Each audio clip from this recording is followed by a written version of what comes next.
The Athletics coverage of Euro 2020 is brought to you by Bet365, the world's favourite online betting company.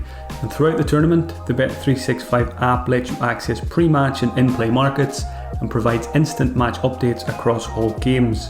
Did you know you can create your own personalised bets? So if you fancy England to beat Germany in the last 16 and Raheem Sterling to score again, then Bet365's Bet Builder will calculate the odds for you right there in your hands. Bet365 is the world's favourite online sport betting company. The app can be downloaded from Google Play and Apple App Store. It's over 18s only, and please gamble responsibly. The Athletic. Hi folks, welcome to the first 59th minute FPL podcast for the 2021-2022 season. The podcast, as always, is brought to you by The Athletic. I'm Mark McGettigan. You can find me on Twitter at FPL General. It's good to be back behind the microphone talking Fantasy Premier League after a pretty short break. I still can't get my head around them launching the game in June during the Euros, but here we are. Hopefully not too many of the player prices will be off come game week 1 in August. If you're listening for the first time, welcome. During the season, this podcast is short and sweet, around 30 minutes long, covering everything you need to know for the upcoming game week. In addition to the usual 59th minute podcast this season, I'm planning to record a series of episodes which will involve me interviewing the best FPL managers in the world, most of which will be from the Elite 64 mini league which I run each season. You may also get a short 10 to 15 minute podcast on a Friday this season, so make sure you are subscribed to the podcast so you don't miss any of it. I'm hoping to record and release a few episodes of the Elite Managers series before game week 1. Those episodes will focus more on the strategy side of the game, so I'm really looking forward to doing those ones. On today's podcasts, I'll be running through each of the 20 Premier League teams, giving my thoughts on some of the player prices, and after that I'll reveal the 45 players which have made it onto my very early Game Week 1 watch list. Before I get stuck into each of the teams, just a quick reminder that you can subscribe to The Athletic for just £1 a month at the moment. So make the most of that offer while it's still on. I've found over the last season and a half that being a subscriber to The Athletic really helpful for FPL. You get in-depth knowledge on every Premier League team, and you can pick up little bits and pieces that can really help you in your decision making. In particular, some of the tactical pieces from people like Michael Cox I find very, very useful. So check that out if you're not already a subscriber. Getting into the team. So what I've done, just gone to the FPL website for the first time. Hadn't really looked at too many of the prices. I hadn't really looked at the fixtures too much yet either because, we've got a lot of time on our hands. I think we're still about 50 days away from game week 1. So this is very much my initial reaction without having spent too much time on social media or anything like that. My first thoughts from looking at the player prices, and I've just picked out the ones that have caught my eye, the ones I think could be good value, maybe some of the players I think might be overpriced as well. So I'm just going to go through each of the teams in alphabetical order, touch on a few of the players, and then I'll get to the watch list at the end. So first of all, Arsenal, first player that caught my eye right at the top of the list, goalkeeper Leno at 5 million. I think he could be a good option, could have easily been 5.5. So Leno is one of, I think, 4 or 5 goalkeepers on my watch list for game week 1. In the Arsenal defence, Rob Holding got a lot of game time last season. He says 4.5 million. I think that's cheap for him, could have easily been 5. There is talk of Ben White of Brighton going to Arsenal. Now he's also 4.5 million. If that move happens, I think Ben White will be in a lot of FPL teams this season. So that's one to keep an eye on. Tierney comes in, I think, cheap at 5 million. We know how good he is going forward. Even when he plays as a left centre-back in that system, he still has license to bomb forward. Issue with Tierney since he's gone to Arsenal, and even before he went to Arsenal, has been injury issues. So hopefully he can put those behind him. 5 million, I think, is a very kind price for Kieran Tierney. So hopefully he can put in a season where he can play, 35, 36, or better still, 38 games this season. I think if he can stay fit at 5 million, he will offer very good value. In the Arsenal midfield, not a lot I love here. Saka, really like him as a player. Good to see him doing well in the Euros as well.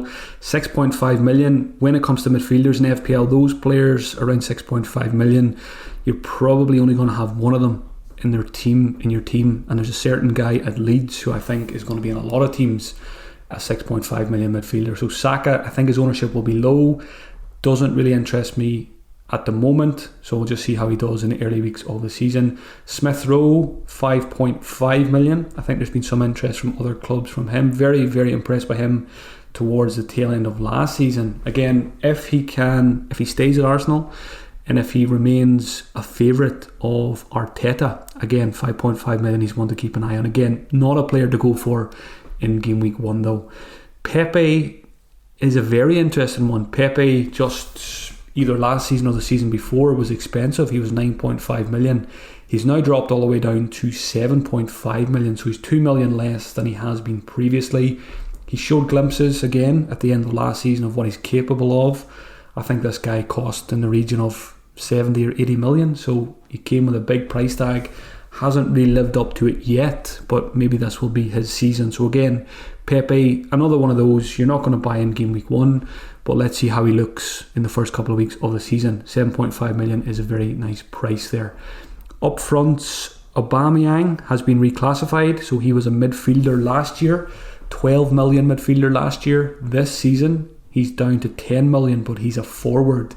Now the issue here is, looking at the player prices this season, it's very clear that there is an awful lot of very good strikers at very good prices. I think I've got more forwards probably on my watch list than I ever have before. You're looking between 6 million and 8 million. There's loads and loads of good strikers. So I think we're going to see a lot of teams that go for 3 cheaper strikers. Again, probably depends on what happens to Harry Kane, because if he goes to Manchester City, you're probably going to see Harry Kane up front and then either 1 or 2 cheap strikers beside him. So that is probably going to keep Aubameyang's ownership low as well. And I mean, he had a pretty disappointing season last year, so you probably want to see how he looks again first couple of weeks of the season to see if he's worth the 10 million, but I don't think he will be to begin with. His teammate Lacazette gets his standard price around 8.5 million. Again, we just don't really know who's going to be playing in that central striker role for Arsenal to begin with. So if I was to have an Arsenal player in my team, game week 1, it's more likely to be a goalkeeper or a defender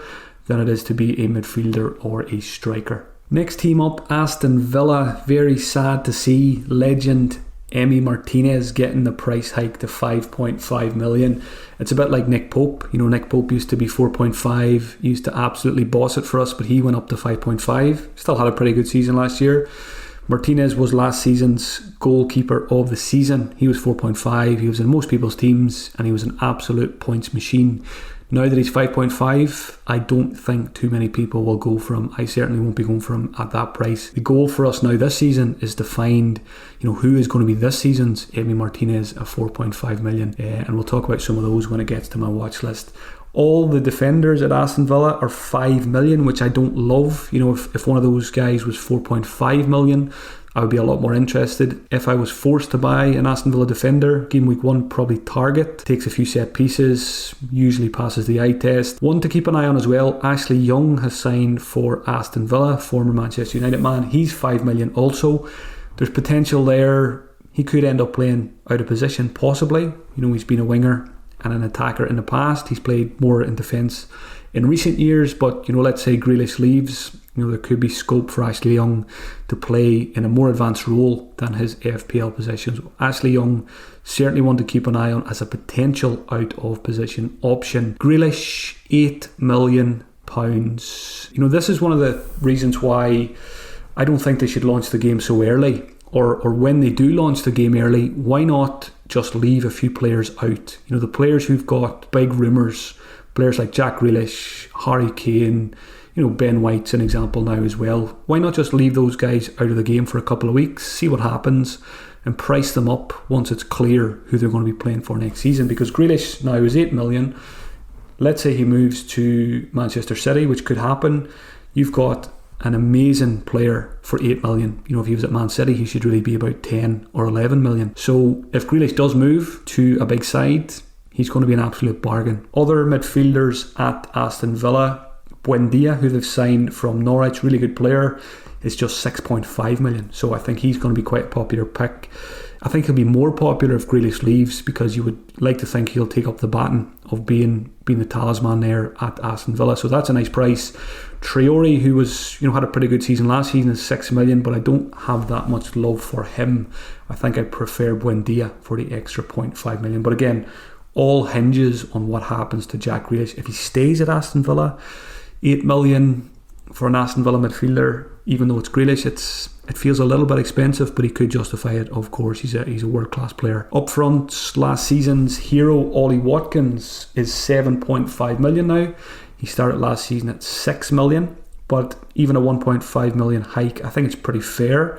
I still think it's a pretty good price. The thing I like a lot about Watkins is it's not just goals, he gets you assists as well. And when it comes to strikers, an assist and a goal, there's only 1 point in the difference. So essentially, when a striker gets an assist, they're basically scoring a goal for you. Last season, Watkins got 14 goals, 9 assists and 18 bonus points. So really, really good season.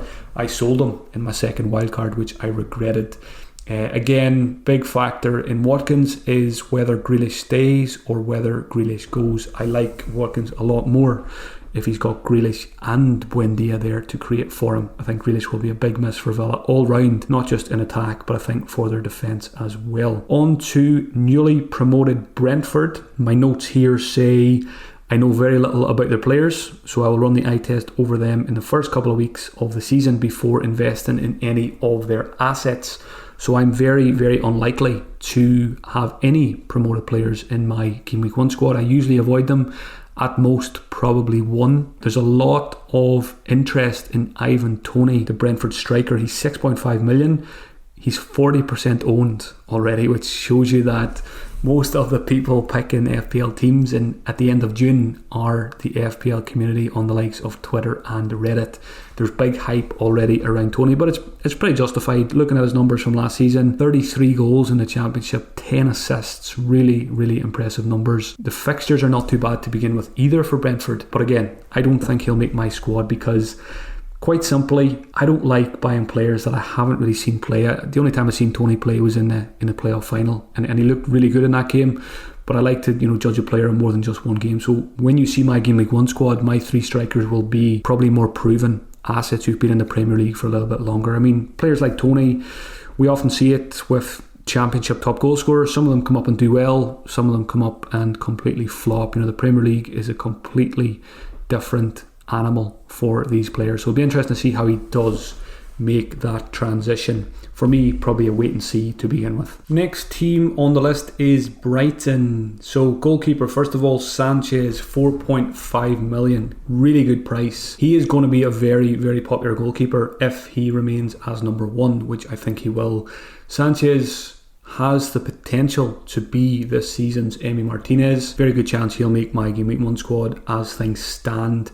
Now, think back to last season as well. Brighton had really, really good underlying defensive numbers. So if they can keep that up again this season, Sanchez is going to be very, very popular. Brighton defenders, Lewis Dunk, I always like him, even though he's 0.5 million more than some of the others. Dunk comes in at 5 million.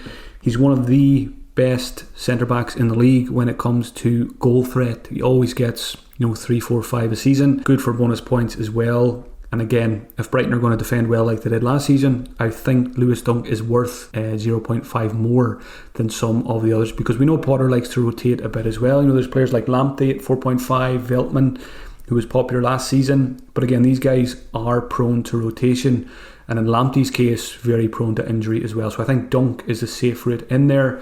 Ben White, if he stays at Brighton, good option, as is Adam Webster, both 4.5 million. So Ben White, whether he's at Brighton or whether he's at Arsenal, I think he's a pretty good option. Equally good. I wouldn't even say he's a better option if he goes to Arsenal, because Brighton were probably better defensively than Arsenal were last season. So yeah, there's not too much. I don't think it changes too much in terms of his AFPL prospects if he does make that move. Possibly might even make them a little bit worse. Into midfield for Brighton. Don't have much interest in the Brighton attack really. They were pretty toothless last season. I know we should draw a clean slate on every new FPL season. But it's hard to ignore last season when Brighton created so many chances but really found it hard to score goals. Trossard, 6.5 million is probably the most interesting if he can play 90 minutes most weeks. Pascal Gross the same, he comes in at 6 million. Up front, don't have much interest. There's no price yet for Danny Welbeck. I think he's signed on for one more year. I do like him more than Mopai. Mopai is 6.5. I would imagine Welbeck will come in similar, maybe 6.57. Mopai scored just 8 goals last season. He only scored 10 goals the year before that, and he doesn't get many assists. He's only got 5 assists in his 2 seasons there. So yeah, if I was going to go for a Brighton attacker, Welbeck probably the one I like most there. And I'm big on Sanchez as a goalkeeper, and Lewis Dunk is a very good option there as well. On to Burnley, Nick Pope, 5.5. That will keep his ownership relatively low again. I don't like spending 5.5 on a keeper. I'm most likely to go for a 4.5, set and forget, play them every week, and then a 4 million goalkeeper on the bench. So you're only spending 8.5 on the goalkeeper position, and the hope is that you never have to make a transfer there, only when you wildcard. Last season, I decided to spend 0.5 more, which famously didn't work out very well. I spent 5 million for Aaron Ramsdale, kept him for way too long, 10, 11, 12 weeks, which really hurt my season. So this season, I think there's some very good 5 million goalkeeper options this season. Manchester United have got a couple, Leno's there as well, and there's a few others, I think Schmeichel possibly. So I'm not against doing the same thing again this season. I just hope Ramsdale doesn't get a Premier League move and tempt me into getting him back in again. So yeah, I'll be spending either 8.5 million or 9 million on the goalkeeper position. Centre backs for Burnley are 5 million, me and Tarkowski, so I prefer the fullbacks for 0.5 million less. It's great that Taylor and Loughton are still 4.5, because I think they could have easily bumped those guys up to 5 million like the centre back. So Taylor is the one I favour there. He's pretty good going forward, does have some injury niggles from time to time, but I like him as the cheapest route into the Burnley defence. Loughton is a pretty solid pick as well. Yeah, I just think Taylor is a little bit more exciting. I mean, Loughton scored his first goal, I think it was his first league goal last season. He's got that out of his system now. He might never score again. I've got no interest in the Burnley midfielders, as is often the case every season. Up front, Chris Woods, 7 million this year. He was 6.5 million last year. Last season, he scored 12 goals in 2,700 minutes, which is a really good return for a player of his price. The season before that, he got 14 goals in 2,400 minutes. Again, really good returns, because he always tends to miss a spell of the season through injury. But when he's on the pitch, I always think of Chris Wood like Ron Seal. He does exactly what it says on the tin.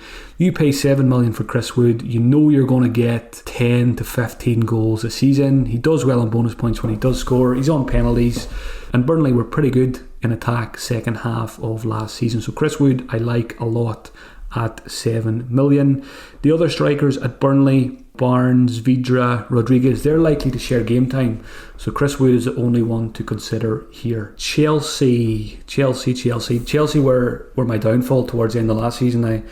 I sold 3 Man City players to get away from the Pep roulette, and I brought in 3 Chelsea players, and Tuchel gave me lots of headaches. Even Mendy got rotated, which was very frustrating. So I don't think I will have any Chelsea players in game week 1, and I think throughout the season I probably won't have too many, because rotation is very, very frustrating in FPL, and it's something I try to avoid as much as possible. I always try and go after those players who I know will start every week, so Tuchel at Chelsea makes that very difficult.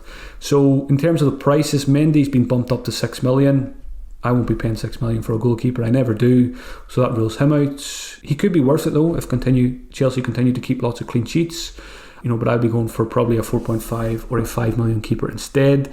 I like the idea of getting a 4.5 million goalkeeper instead of someone like Mendy, and spending the 1.5 million in another position, maybe in midfield or attack. There's always the possibility that Tuchel will give Kepa the odd game as well. So you really don't want to be spending 6 million on a keeper and then he misses a game, every 5 or 6 matches. So I will not be getting Mendy.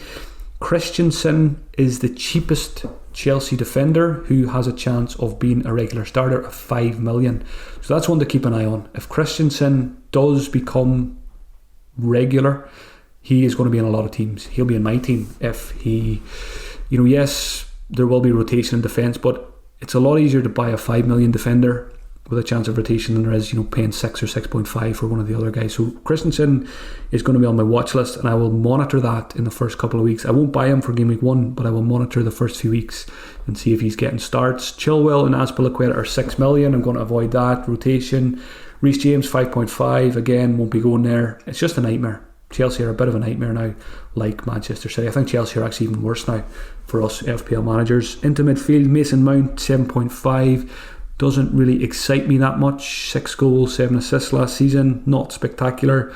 Havertz at 8.5. I love him as a player, but again, rotation is a pain. Pulisic 8 million. Again, love him as a player. Won't start every week. Likewise, Ziyech. So again, I'm just going to be swerving Chelsea. Timo Werner 9 million. No thank you. Given the season he had last season, he should have been about 6 million this season.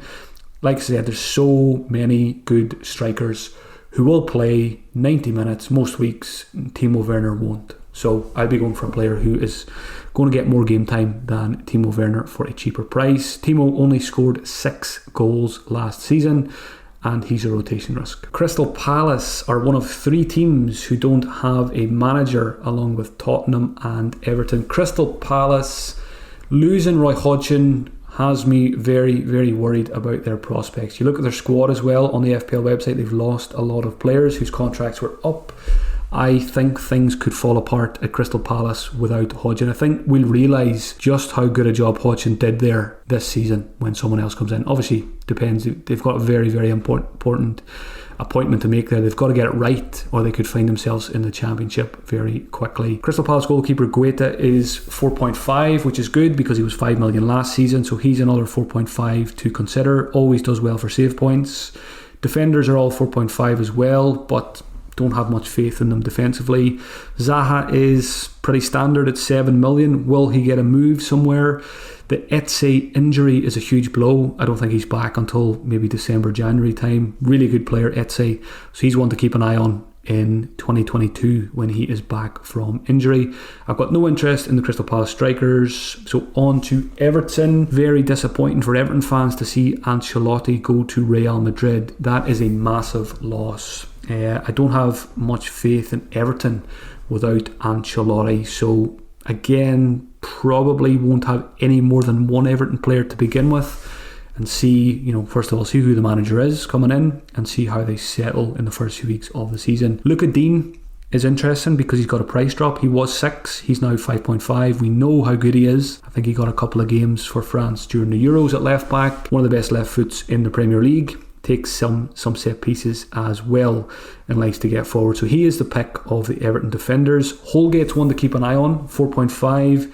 He got a lot of game time under Ancelotti. If he gets game time under the new manager, he is a very good price. Midfield for Everton, James and Sigurdsson are both 7 million, which I think fair pricing. I think James was more expensive than last season, but he missed a lot of games. I tend to avoid those players who are injured very, very often. And I don't think there's any player in the league at the moment who is as injury prone as James Rodriguez. So I won't be going anywhere near him, possibly at any point in the season. Again, Sigurdsson, if he is a regular starter under the new manager, if he's still on penalties, I think he could be very good value at 7 million. So I like Sigurdsson more than James Rodriguez. That's my initial thoughts. Up front, Calvert-Lewin, who had a very good season last season, bumped up to 8 million. I still think that's a good price for him. And Richarlison is 0.5 less. So, going on last season, I think Calvert-Lewin is by far and away the better option. Richarlison, could have even been maybe 1 million cheaper than Calvert-Lewin. I think that would have made sense. So, if I'm going to go for an Everton striker game week 1, I think will be Calvert-Lewin over Richarlison. But let's hope Richarlison can have a much better season next season, because going back a couple of years, he was a pretty decent FPL asset at times, at certain parts of season. So hopefully he becomes an option so that we have a decision to make. You don't want to just everyone to be buying Calvert-Lewin. Hopefully we have a decision to make on whether to go Calvert-Lewin or Richarlison for to make it a little bit different. Leeds United were absolutely fantastic last season on the return to the Premier League, and I expect more of the same from Marcelo Bielsa's side this season. In defence, Luke Ayling, I like him a lot at 4.5 million. I think one of the biggest head scratchers of last season was the fact that Luke Ayling got 0 goals and 0 assists. That was absolutely bonkers. The amount of time that guy spent getting forward and getting into the box, the amount of unlucky goal attempts he probably had, I think I remember him actually doing a goal celebration, took out his bauble and played the guitar or something, but the goal was ruled out for VAR. So 0 goals, 0 assists last season for Ayling, but don't read too much into that. That definitely won't happen this season. It wouldn't surprise me come game week 38 we see Luke Ayling 4 goals, 4 assists, something like that. So Luke Ayling 4.5 I think is a very good option in the Leeds defence. Dallas, the hero of last season for everybody except me. I failed to own him for most of the season. He's been reclassified to a midfielder now, but I think it's quite a fair price at 5.5 million. I think that will still tempt a few people to go there, but it all depends if he's continuing to play in midfield, because Alioski, the left back, has gone as far as I know. So at the moment, there's scope for Dallas to maybe be playing left back more so than in midfield next season, but of course there's lots of time for new signings to come in. So again, Dallas won't be in my Game Week 1 squad. Let's see if he's playing in midfield. If he is, I still think 5.5 million, he could be a viable budget midfield option. Rafinha, 6.5 million, possibly the most underpriced player in the game in my opinion. That's not just my opinion, that seems to be pretty common thought among FPL managers on Twitter. Unbelievable last season, what a player this guy is. This guy, give him a couple of years, he'll be playing for one of the top clubs in Europe. Again, like Grealish, I think Rafinha's a player they could have just left him out of it for a couple of weeks, not priced him up yet, because there's every chance someone will be sniffing around trying to buy him. And again, let's say Rafinha went to a Liverpool or a Manchester United, 6.5 million, it's a stupid price really if he moves. So, hopefully that doesn't happen for FPL reasons. If he stays at Leeds, 6.5 million, he's going to be in a lot of teams game week 1. Pretty sure he'll be in mine. Poveda caught my eye. He didn't get much game time last season. He's a pretty good player though. Every time I've seen him, I've liked what I've seen. He's only 4.5. So again, you're not going to buy him game week 1, but if he was to emerge at some point during the season, maybe if there's injuries to other players, 4.5 million, they probably should have made him 5 or 5.5, so that's one to keep an eye on if he gets some game time. Harrison obviously has been on loan at Leeds I think for 3 seasons now from Manchester City. It looks like he's going to go back there, I would imagine, on a permanent basis. I think Harrison is 6 million. I didn't note down his price here, but again, he's a very good option alongside Rafinha. I've even seen a few people on Twitter suggesting that they'll start with both Rafinha and Harrison because Bamford is a little bit more expensive, and I don't hate that. I think that's fine, because most people are going to have Rafinha anyway, so you're not going to gain much by having him. But if you throw in Harrison alongside him and both of them do well, that's where you get your differential then. Up front, Patrick Bamford, he was my nemesis last season. Bought him and sold him way too often, spent way too many transfers on him.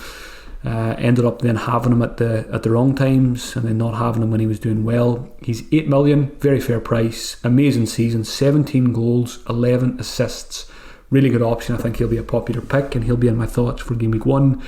Rodrigo, the other striker at Leeds, could be the play though. He's only 6.5, missed chunks of last season through injury as well, but when he's on the pitch in that lead system, Rodrigo will rack up plenty of FPL points. So I think we'll see some people go Rodrigo over Bamford to save the 1.5 million, and I think that could be justified over the course of the season. So in short, lots of good options at Leeds again this season. Leicester City, lots of, I think, underpriced options at Leicester. Kasper Schmeichel is one of them. He is 5 million this season. He was 5.5 last season.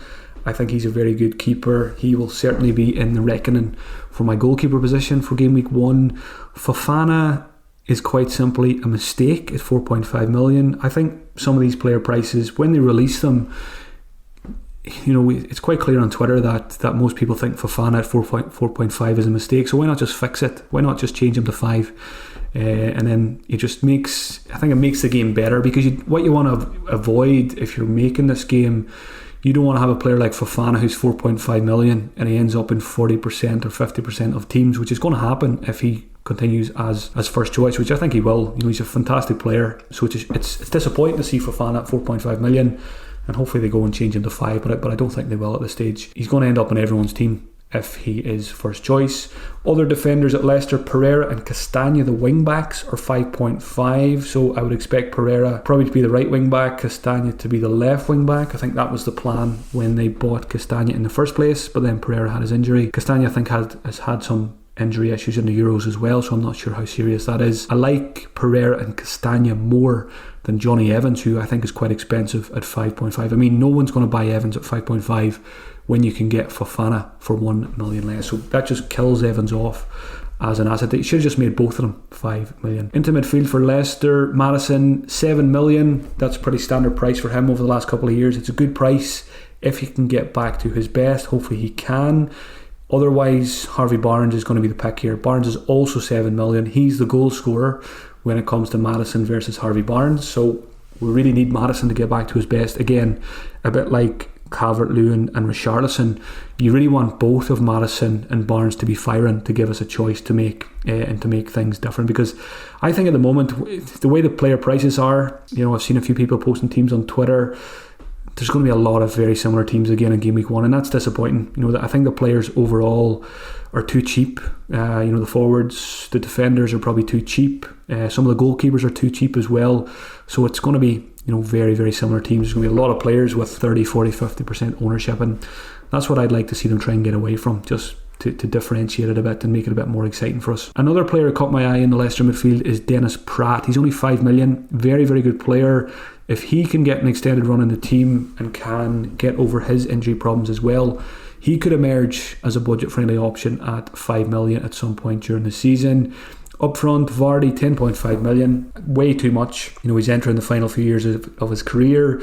Vardy at 10.5 when Iheanacho is 7.5 just makes absolutely no sense. Look at the end of last season.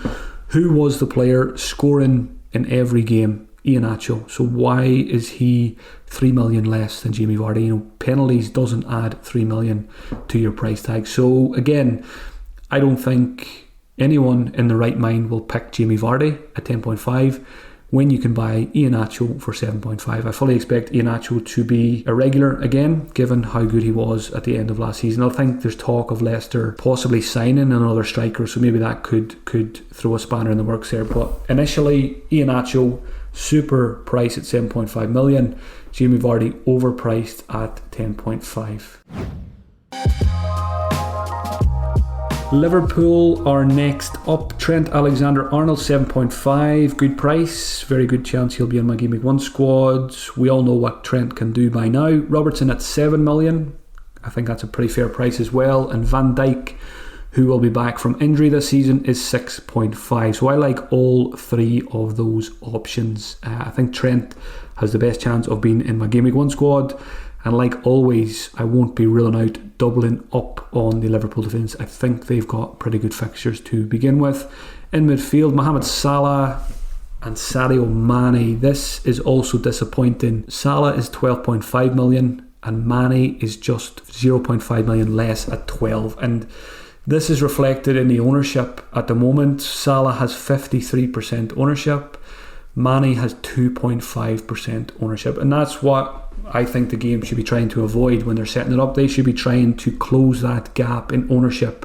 You should be looking at, Salah with 30% ownership and Mane with, 15 to 20% ownership going into Game Week 1. So I think the prices are too close together. I think Mane should have been, more than 0.5 million cheaper than Salah. Jota, I think, is also too cheap at 7.5 million. That one surprised me. I think Jota could easily be 8.5 or 9 million playing for Liverpool. Yes, he gets rotated from time to time, but he's an amazing player. We've seen what he can do even off the bench. So I think 7.5 million, a lot of people, what it does do, I guess, is, most of us will probably have Salah Game Week 1. A lot of us will have Trent. I guess one good thing about Jota being 7.5, it gives you a decision to make. Do you go for Robertson, Van Dijk or Jota? Do you go double midfield or do you go double defence? So I guess that's one positive of Jota being pretty cheap. Firmino at 9 million, he has been an avoid for a few years now. He doesn't score enough goals, so I will be staying well away from Bobby Firmino. When it comes to Firmino, there's probably 6-7 better options in the Liverpool starting 11 for FPL value rather than Firmino. Manchester City, the champions, Ruben Dias is 6 million. I think that's great. When you look at Van Dijk is 6.5. Dias could have easily been 6.5, so I think that's a good price for him. John Stones is also a good price. He's 5.5 if he remains first choice. And likewise Laporte. Laporte's also 5.5. So whichever of Stones or Laporte is first choice is going to be a very good price. But the problem is we could just see both of those players rotate alongside Dias through the season, so it might be a case where we just have to avoid both Stones and Laporte. So Dias is the Manchester City defender to go for. I don't love Cancelo at 6 million. He could justify it. We know how attacking he is, but last season he didn't really do it. He plenty of chances, plenty of shots, but didn't really convert it into FPL points. He did a little bit more towards the end, but let's see how much game time he gets as well. But yeah, 6 million initially, I don't love it. I prefer Dias. Just pick Dias game week 1.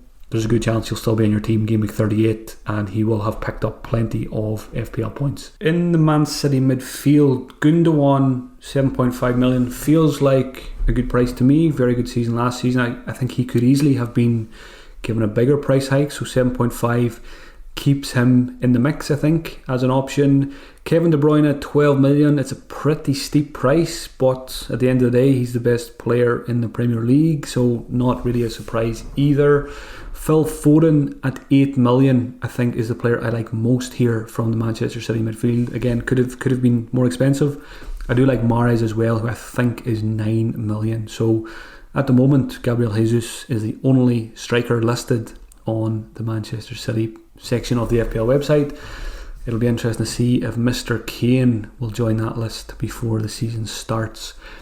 On to Manchester United, my team. Both goalkeepers are 5 million, which is a surprise.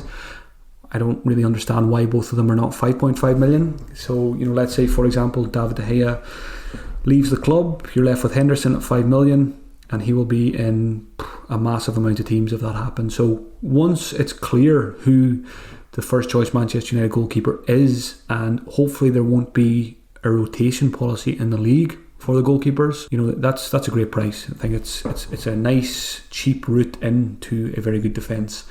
Luke Shaw at 5.5 million I like a lot as well. Had a really good season, really impressive attacking numbers in terms of chances created last season. Probably Manchester United's best player over the whole campaign. Could have easily been 6 million. So I think Luke Shaw is going to be in an awful lot of game week 1 teams as well, and very possibly in mine. Bruno Fernandes, 12 million, same price as Kevin De Bruyne. It's a fair price, having scored 18 goals, got 14 assists last season. When I think of Bruno versus De Bruyne, obviously it's a tough decision. A lot of the time it might just come down to fixtures, but to me, Bruno scores a lot more goals. A lot of that's down to those penalties. So at the moment, I think I'd be leaning towards Bruno over Kevin De Bruyne, and then maybe going for a cheaper Manchester City midfielder instead. I mean, you can fit both Bruno and De Bruyne in, but you probably can't fit in Bruno, De Bruyne and Salah. So there's going to be decisions to be made when it comes to the big hitters, and it could be a case of just jumping around the big hitters this season. Try and have the rest of your squad pretty set, that you don't have to make too many changes, and then you can jump around the likes of Bruno, Salah, KDB and whoever else, Harry Kane, those big hitting players. Greenwood I like a lot at 7.5 million. He could be the play, if you don't go for Bruno Fernandes. Maybe if you want to get De Bruyne and Salah, then you can settle for Mason Greenwood, which I think would be absolutely fine. Rashford I don't really like at 9.5. I just don't think there's a 2 million difference between Rashford and Greenwood, so I'll be going for Greenwood all day long there until Rashford convinces me otherwise. Up front, Cavani is 8.5. Martial is 8, so it'll be interesting to see what happens there. Good chance there'll be a bit of rotation, which probably kills off both options, especially when we've got so many other good strikers at similar prices and cheaper who will play 90 minutes every week. I love Cavani, so I hope he becomes a regular starter because I would love to own him for a sustained period of time in FPL. On to Newcastle, Dubravka, 4.5 million is great. I think he was more expensive last season. I think he was 5. So good to see him come back down. He's another one to throw into the mix alongside people like Sanchez in the 4.5 million goalkeeper bracket. Always gets lots of saves, does well in bonus points as well. We just need Newcastle to improve on their defensive record. In attack, don't really like any of the Newcastle midfielders. Saint-Maximin, disappointingly, has been reclassified as a striker. And again, because they've done that, he's not going to be in any teams because there's so many good strikers. So Saint-Maximin's going to get overlooked. And even just comparing him, he's 6.5. And his teammate Wilson is 7.5. You know, Wilson is the proven asset, proven goal scorer. So most people, I think, will spend an extra million, get Wilson. So Saint-Maximin's ownership is going to be really, really low. So I just think when there's so many good strikers, they should have left Saint-Maximin as a midfielder, and then that would have made him more interesting. Wilson was 6.5 last season, so he's 1 million more expensive, but I think that's justified. At the same time, I think I've noted down here, I'm going to find it hard to pay 7.5 million for a Newcastle striker, even though they did look great going forward at the end of last season. So Wilson, I think he's a good option. I don't think he'll make the cut for my Game Week 1 squad. Another newly promoted team now, Norwich. We had them in the league 2 years ago. They've got horrible opening fixtures, so they're an avoid to begin with. I think they've got Manchester City and Liverpool in their opening 2 games, so there will be no Norwich players in my team. To begin with, the players I'll be keeping an eye on, just the usual suspects. Timo Pukki, I like him at 6 million. Take the fixtures out of it, I like Pukki at 6 million more than Tony at 6.5 million. I would expect there won't be too much between those two guys over the course of the season. I could be wrong. Tony could blow him out of the water, but I'm a big Pukki fan, and I think I'm more likely to buy Pukki than I am to buy Tony. But that will all depend on how both of those guys look and perform in those first 2 or 3 weeks of the season. I think both of them will be good value options over the season. Cantwell, who was the 4.5 million midfield hero 2 seasons ago, he is 5.5 million this season, so a lot harder to buy him when he's 1 million more expensive, but he's a very good player, so he could justify that price tag. But Pukki is the one I like most at Norwich, and I'm sure most people are the same. On to Southampton, both of their goalkeepers are 4.5. Could be some rotation there though, like there was last season, so avoid the Southampton goalkeepers to begin with. I never have much faith in their defenders. I think Che Adams is too expensive at 7 million. Danny Ings is 8 million, so definitely worth the extra million over Che Adams if he stays at Southampton, that is. It'll be interesting to see if he does make a move, because if Ings does make a move, it's going to be to a pretty good team, and if he does move to a bigger side in the Premier League, then 8 million will be very, very attractive. So Southampton, I think the only player who has a chance is Danny Ings for my Game Week 1 squad. Tottenham Hotspur still don't have a manager. They seem to be at the stage now where they're just going around knocking on people's doors, and whoever answers, they just say, do you fancy being our manager this season? They seem to be going through quite a few candidates and not getting them over the line, so it'll be interesting to see who comes in there. Reguilon caught my eye, 5 million. I think that's a good price. He is a very attacking fullback. He is a very good player. Could have easily been 5.5. A few of the centre backs are priced nicely at 4.5, so depending on who the manager is and which centre backs are first choice. You've got Eric Dyer, you've got Sanchez, and you've got Rodon, all at 4.5. So those three, keep an eye on those in the first few weeks of the season to see which one emerges as an option. Heung-min Son, 10 million. I think that's expensive, especially if Harry Kane goes. What will he be like without his partner in crime? I don't think Son will be in my Game Week 1 squad. Dele Alli, 6.5 million. What a price that is for Dele Alli. He was 9.5 million a few years ago, so he's lost 3 million in value over the last couple of seasons, and it's justified. He's gone off the boil a little bit, but can he be rejuvenated under a new manager? If he's first choice, 6.5 is a ridiculous price for a very, very talented player. People who are new to FPL, go back and look at Dele Alli's history. 3, 4, 5 years ago, he was scoring, 15 to 20 goals in a season. So hopefully he can get back to something close to those levels. Harry Kane, who I've mentioned, 12.5 million. Again, they shouldn't have priced him, because if he goes to Manchester City, he should be 13.5 million or even 14 million. I think the likes of Thierry Henry back in the day was 14 million, and I think Kane would justify that if he was playing for Manchester City. So Spurs overall, with no manager at the moment, I think will be a wait and see. So I don't think I will have any Spurs players in my initial squad. Watford, no interest in them either as a newly promoted team for Game Week 1. Again, like Spurs, I will just wait and see with Watford.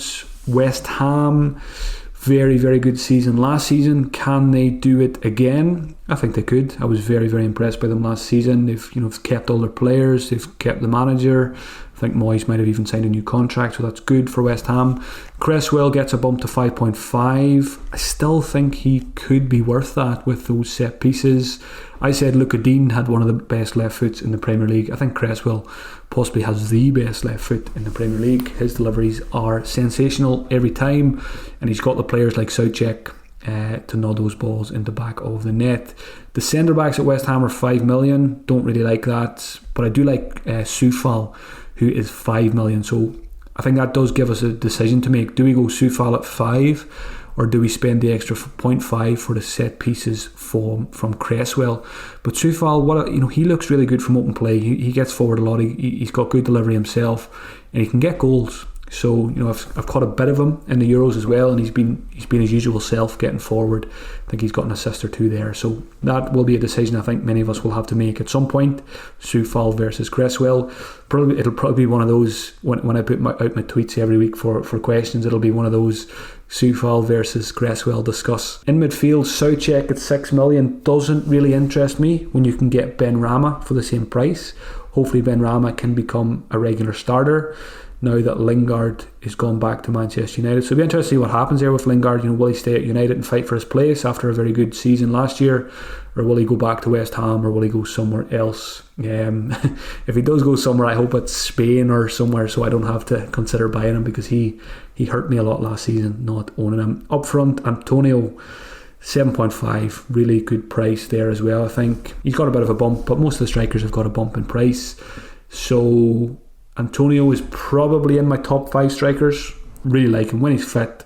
He's a bit like Chris Wood, does exactly what it says on the tin. He'll get you goals when he's on the pitch, playing for a very good West Ham team. Final team before I reveal my watch list is Wolves. Again, they've got a new manager, so I'll tend to avoid the teams who've got a new manager, because you don't know what kind of setup or what kind of players are going to be playing in Game Week 1. One that caught my eye was Connor Cody, 4.5. Again, I think he's underpriced. Should have been 5. There's lots of good 4.5 million defenders across the board this season. So I think what you're going to see, we'll see a lot of teams set up with, let's say, Trent Alexander-Arnold, and then either 3 or 4 4.5 million defenders. I think we'll even see teams who maybe want to go a little bit heavy in midfield and attack and just pick 5 4.5 million defenders, or you can go 4 4.5 million defenders and 1 4 million defender if one of them emerge. So I suppose there's a lot of 4.5 million defenders, and I'm saying some of them are underpriced, but again, it's probably a good thing, because it opens the door for that possibility. If you really want to try and shoehorn in KDB, Bruno, Salah, or 2 of those guys and Harry Kane, it might be possible by going with lots of 4.5 million defenders in defence. Cody, Fofana, there's quite a few others I mentioned there as well, so there is scope there. Jimenez, it will be absolutely fantastic to see him back on a football pitch this season. He's 7.5. Hopefully he's back to his best, because if he is, he's going to rival the likes of Antonio Calvert-Lewin for a place in our squads. On to the watch list. So before I reveal the 45 players that are on my first watch list, I should explain what a watch list is, why I think it's a good idea to use one, and how to use it. So when you go on the FPL website, if you click on transfers, which will bring you to the transfers page, when you click on the little drop down box that says all players, you'll see an option that says watch list. So when you click on that, initially there'll be no players there when you click on it, but what you can do is, what I do each week after all the games each weekend, I go on and I update my watch list. So if a player's caught my eye at the weekend, I click on him. Let's say it's Ben Chilwell. I click on Ben Chilwell, open up his profile, and at the very bottom it says add to watch list. So when you click that, it adds into your watch list. Let's say you do that with 25 players. When you go to that drop down box, click on watch list, you will see that list of 25 players. And what I find that does, it really helps me on a Friday when it comes to making my transfers, because I never fall into traps then. I will only ever buy a player who's on my watch list, and I won't get talked into someone like a Jesse Lingard on a Friday if he's not on my watch list. It also helps if you have a few drinks on a Friday or something like that, and you're going in to make your transfers. At least you're only choosing from those 25 players who you like, and you're not just scrolling through team by team or total points or anything like that. So the watch list is really, really useful. It kind of gives you tunnel vision on the players who you like, and it helps you to avoid things like groupthink and bandwagons. When it comes to Game Week 1, I always play it safe. I get players I know will play, and I set my team up in a flexible team structure. So I'll talk more about team structure in some of the preseason podcasts. I avoid newly promoted players, maybe one. That will be the height of it. I think last season I went for Mitrovic, which didn't work out too well. So maybe I'll go with 0 promoted players this season. I just like to give them a chance, see how they adjust, and then make the call after a couple of weeks. I also tend to avoid new players to the league. For example, last season, a lot of people went for Timo Werner. I didn't. I went for Jamie Vardy instead, and Vardy scored about 27 penalties in the first 3 game weeks, which worked out in my favour. So you won't see too many new players to the league in my team. Hasn't been too many signings yet anyway. But that's just a couple of notes before I get into this. So starting with the goalkeepers, it's important to say this is a very, very early watch list, and this will change a lot over the next 50 or so days. But it's good to have an initial one to look back on. And I put a tweet out last week as well, is when you build your first draft, take a screenshot of it and look back at it on the 12th of August or the 13th of August and compare what your final draft looks to your first draft. And you can ask yourself questions like, why has it changed? Because you will over tinker and try and avoid that. Try not to spend too much time on the FPL website over the next few weeks, because you'll have every single player in your team at some point, and it's just very frustrating then when the game actually does go live, players start scoring goals. You will be saying things like, he was in one of my drafts. So try and avoid that. I haven't made a team yet. I won't be making one for as long as possible. I'm still on my auto pick team. So goalkeepers on my watch list, all of these are 5 million or less. Leno, Kasper Schmeichel, both Manchester United goalkeepers, Dubravka and Sanchez. So I think Dubravka and Sanchez there are the only two 4.5 million options, and all the others are 5. Defenders, 3 Liverpool guys, Trent, Robertson and Van Dijk.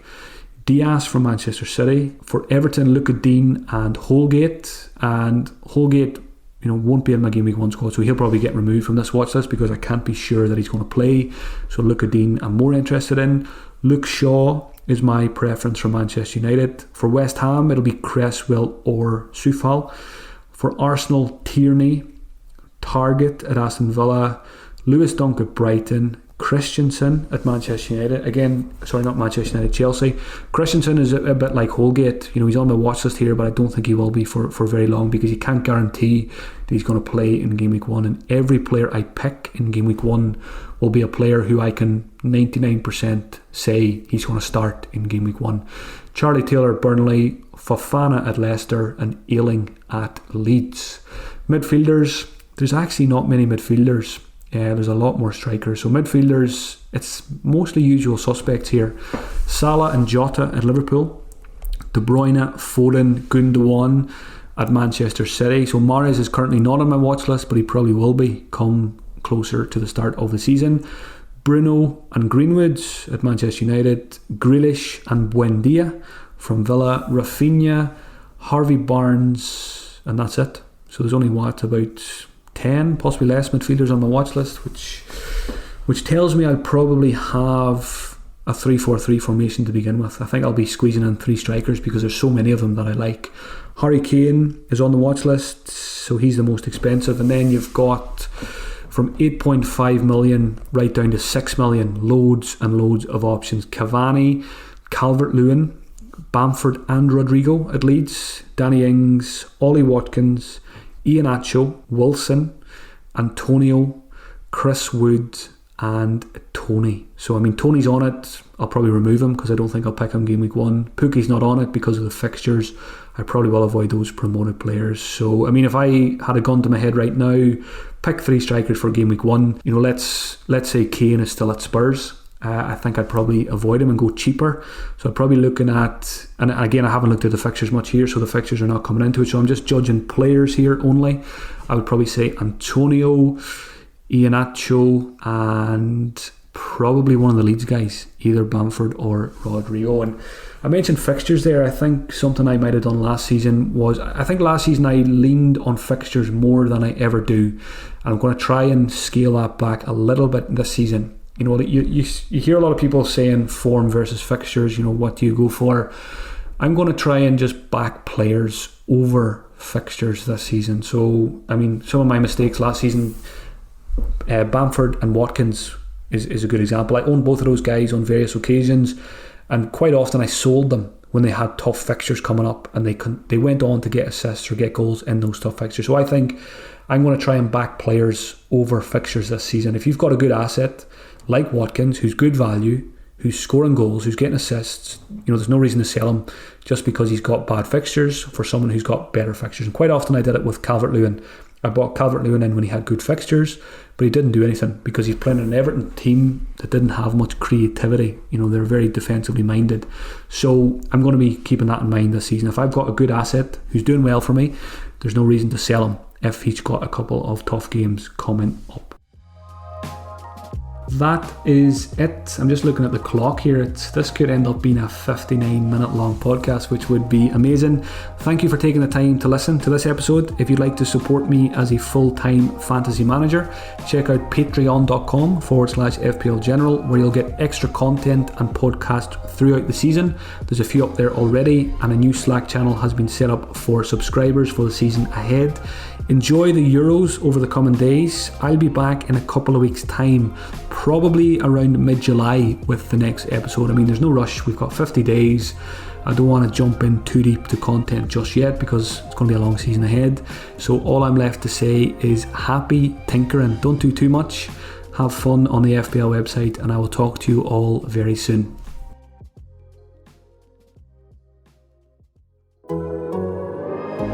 The Athletic.